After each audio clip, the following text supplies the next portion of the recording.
baru viral ini. Kerajaan Saudi Arabia. Ini sah informasinya ya, bukan hoax ya. Kerajaan Saudi Arabia menetapkan penceramah dan pendakwah yang mendakwahkan menegakkan khilafah akan dihukum pancung. Tak ulang lagi ya. Ini sah, ini informasi resmi. Kerajaan Saudi Arabia sudah menetapkan semua pendakwah, semua penceramah yang mendakwahkan menegakkan sistem khilafah akan dihukum pancung. Kalau itu dipakai di Indonesia, alangkah banyak yang potol palanya, Pak. Makanya saya tawarkan sama orang Hizbut Tahrir, HTI itu, HTI, Khilafatul Muslimin. Kalau benar perjuangan khilafah mereka itu benar menurut keyakinan mereka, jajal jangan dakwahnya di Indonesia. Mentang-mentang Indonesia negara demokrasi ya. Jajal dia dakwahnya di Arab Saudi. Potol semua palanya. Dan saya kasih tahu Pak, 21 negara Arab. Semua negara Arab melarang Hizbut Tahrir. Indonesia adalah negara yang paling terlambat melarang Hizbut Tahrir itu. NKRI, Negara Kesatuan Republik Indonesia itu adalah negara kesepakatan. Dan kita punya kewajiban untuk menjaga kesepakatan ini. Makanya para ulama menamai negara kita ini dengan sebutan Darul Mitsaq, negara kesepakatan. Dan ini sesuai dengan contoh dari Nabi. Yang perlu Bapak Ibu ketahui, Nabi tidak pernah mendirikan negara agama. Nabi tidak pernah mendirikan negara dengan label negara Islam. Nabi hijrah dari Mekah ke Madinah, negara yang didirikan oleh Nabi negara kesepakatan. Sama dengan NKRI. Jadi para pendiri bangsa kita itu nyontoh, jiplak Nabi. Yang nyebelin itu tiba-tiba ada orang sekarang itu mendadak mengatasnamakan agama. Lalu mengharam-haramkan NKRI. Mentogut-togutkan Pancasila. Nah ini yang mau kita cuci pada kesempatan kali ini. Jadi ini namanya manipulasi agama. Kan di sini banyak Pak RT Pak. Dan ini problem kita itu kan lingkungan. Gimana caranya RT menangkal berkembang aliran sedemikian rupa. Dan kadang-kadang mohon maaf, masuk ke masjid-masjid. Jadi materi-materi ceramah di masjid. Orang awam tuh begini, kalau sudah ngomong agama, dianggapnya benar semua. Padahal belum tentu. Ya nggak kira-kira? Nah ini yang jadi masalah sebetulnya. Seolah-olah kalau sudah atas nama agama pasti benernya. Nah, makanya pada kesempatan kali ini ingin kita luruskan. Gimana sih sebetulnya cara orang itu nyuci otak? Akhirnya orang dibius oleh gagasan-gagasan agama yang sebenarnya menyimpang. Saya ambil contoh begini. Simple ya. Bu. Sama bapak-bapak, kalau suruh milih Pancasila atau Al-Quran? Pilih. Ayo, pilih Pancasila apa Quran? Al-Quran dong. Pancasila kan buatan manusia. Al-Quran wahyu Allah. Milih bela Islam atau bela NKRI? Bela Islam apa bela NKRI? Jangan ragu-ragu, ge. Bela Islam apa NKRI? Yang suruh milih kok dua-duanya. Subhanallah. Kan itu udah pening soalnya. Makanya ngomongnya begitu. Subhanallah. Ngudek dulu Pak, ngudek Pak, silakan.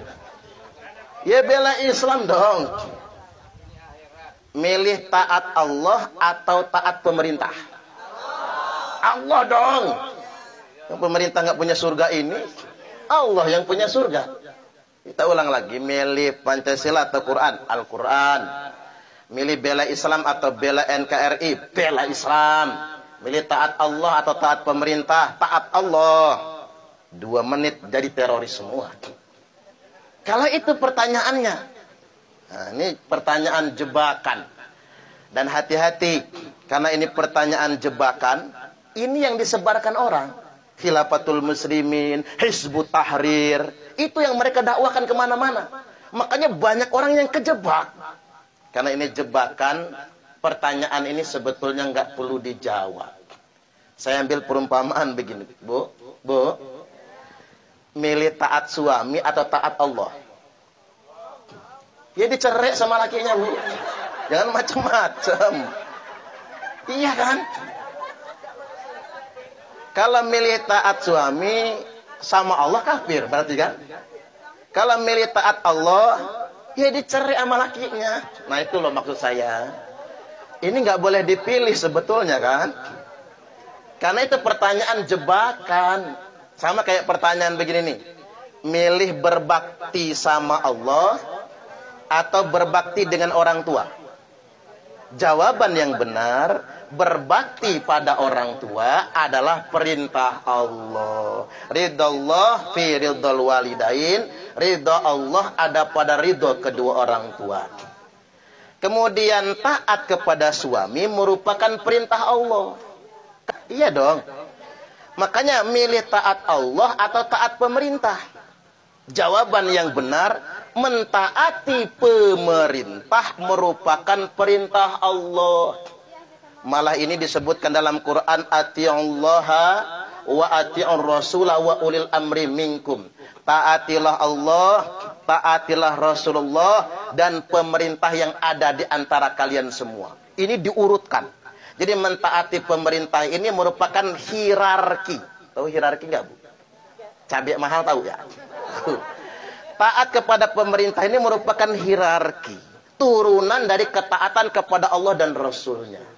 Taat kepada pemerintah merupakan implementasi pengamalan dari ketaatan kepada Allah dan Rasulnya. Ini urutan. Kita taat pemerintah sama saja kita taat kepada Rasulullah. Kita taat kepada pemerintah sama saja kita taat kepada Allah. Kalau ditanya, milih bela Islam atau bela negara? Jawaban yang benar, membela negara merupakan ajaran agama. Hubbul waton minal iman. Cinta tanah air merupakan sebagian daripada iman. Kalau ditanya milih Al-Quran atau Pancasila? Jawabannya begini, Pak ajarin cara ngejawabnya ya Pak. Ini modal buat Pak Ketua RT sama Pak Babin Kamtipmas. Kalau debat sama teroris ya, sekali-kali lah. Cara ngejawabnya begini, Pancasila itu bukan agama. Ini jawaban yang benar. Pancasila itu bukan agama. Pancasila itu tidak untuk menggantikan agama. Namun Pancasila itu sesuai dengan tujuan agama. Seperti yang saya sebutkan di awal tadi, Pancasila itu sama dengan Piagam Madinah, kesepakatan. Sila yang pertama, ketuhanan yang Maha Esa. Qul huwallahu ahad. Quran kan? Sila yang kedua, kemanusiaan yang adil dan beradab. Innallaha ya'muru bil adli wal ihsan. Keren banget. Bil adli, keadilan, ihsan, adab. Adil dan beradab. Yang nomor tiga, sila ketiga, persatuan Indonesia. Wa'tasimu bihablillahi jami'an wa la tafarraqu. Quran juga. Sila yang keempat, kerakyatan yang dipimpin oleh hikmat kebijaksanaan dalam permusyawaratan perwakilan. Ini kalau dikaji ilmiah Pak, keren banget sila yang keempat ini. Mengapa keren banget? Permusyawaratan perwakilan. Coba baca sejarah.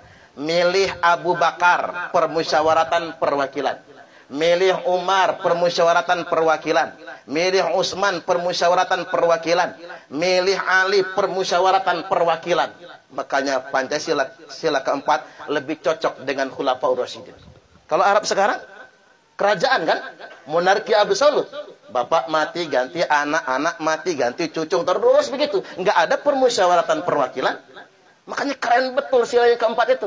Sesuai dengan firman Allah Ta'ala, wa amruhum syura bainahum. Quran juga. Nah, yang kelima, sila yang kelima, keadilan sosial bagi seluruh rakyat Indonesia. I'dilu huwa aqrabu littaqwa. Berbuat adilah, tegakkan keadilan sosial, karena keadilan itu lebih dekat dengan ketakwaan.